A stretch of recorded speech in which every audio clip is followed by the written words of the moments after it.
দক্ষিণী সিনেমার জনপ্রিয় অভিনেত্রী সামান্থা রুথ প্রভুর বহু প্রতীক্ষিত প্রত্যাবর্তন। তেলেগু সিনেমায় ফিরছেন তিনি একেবারে নতুন রূপে। নতুন ছবি মা ইন্তি বাঙ্গারাম নিয়ে সম্প্রতি নিজের সামাজিক যোগাযোগ মাধ্যমে মা ইন্তি বাঙ্গারাম ছবির নতুন পোস্টার প্রকাশ করেছেন সামান্থা। পোস্টারে দেখা যায় একটি বাসের ভেতরে দাঁড়িয়ে শাড়ি পরা সামান্থা, চোখে মুখে দৃঢ়তা, সাহস আর আত্মবিশ্বাসের ছাপ। স্পষ্ট বোঝা যাচ্ছে এটি একজন শক্ত, নির্ভীক নারীর গল্প। পোস্টার প্রকাশের সঙ্গেই তিনি নিশ্চিত করেন ৯ জানুয়ারি সকাল ১০টায় মুক্তি পাবে ছবির টিজার। যদিও এখনো ছবির মুক্তির তারিখ জানানো হয়নি, তবে টিজার প্রকাশের দিনই আসবে আরও বড় চমক, এমনটাই ধারণা করা হচ্ছে।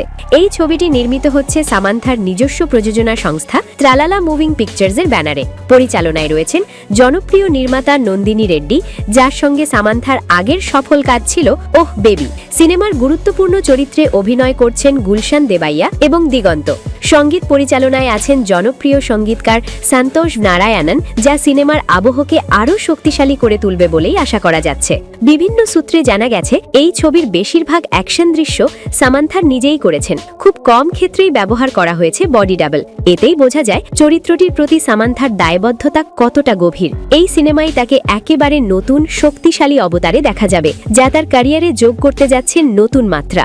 ব্যক্তিগত জীবনে গত বছরের ১ ডিসেম্বর সামান্থা রুথ প্রভু বিবাহ বন্ধনে আবদ্ধ হন নির্মাতা রাজ নিদিমরুর সঙ্গে। ঘনিষ্ঠ পরিবার ও বন্ধুদের উপস্থিতিতে কোয়েম্বাটুরের ঈশা ফাউন্ডেশনে অনুষ্ঠিত হয় তাদের বিয়ে। এই নতুন জীবন অধ্যায়ও যেন তার পেশাগত জীবনে এনেছে নতুন শক্তি।